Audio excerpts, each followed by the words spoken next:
Sacrifice that causes pain is no sacrifice at all. True sacrifice is joy-giving and uplifting. Mahatma Gandhi. How do you feel about giving up? What does it mean to let go? There is a common theme rising for me at the moment in many areas of my life. Physically, as my own cycles shift. Emotionally, through compassionate resilience. Mentally, as I watch so many outdated ideas dissolve, and financially, with some deep healing around receptivity and abundance. But more so, spiritually, as I recognize where I may have been driven more by ego than soul. The root of it all being sacrifice. What it really means. In reality, who I'm making space for as I lead into 2026. Alongside the fears I must embrace as I release who I believe myself to be. It's an ongoing thing, ego, death, and its renewal. It never really gets any easier all the time I hold on to what letting go has meant to me. Sensing into this earlier, the sacrificial misinterpretation of surrender collectively written in the tales of old. Shuffling the cards for the daily dose, receiving the one that simply fell from the pack, ironically from behind the Ace of Cups, flow.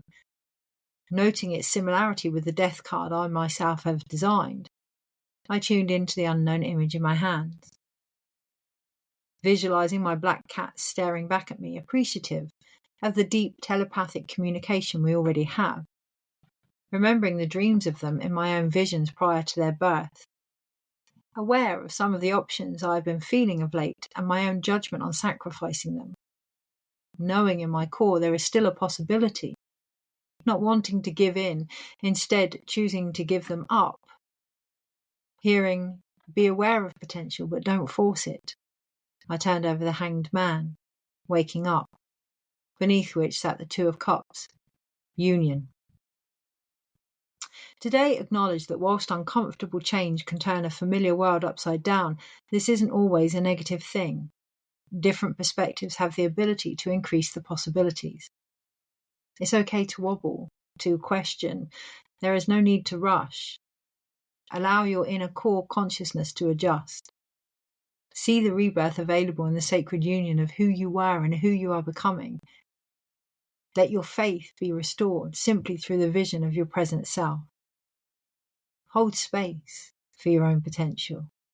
Know that your expanded awareness is enough to hear your own soul's language. It always has been. Any opposition through expectations and personal gain will only lead to antagonistic, exhausting conflict right now.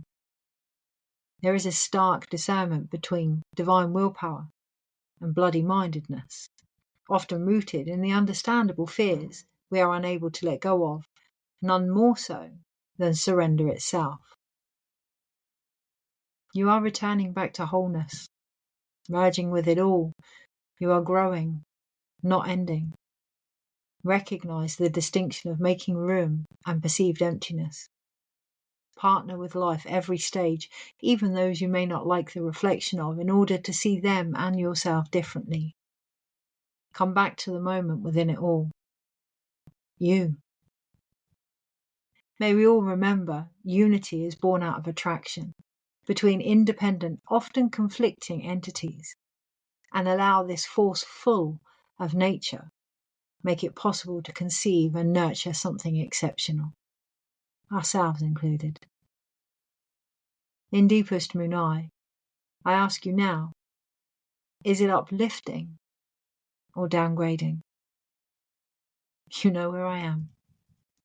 Take care. Kirsty.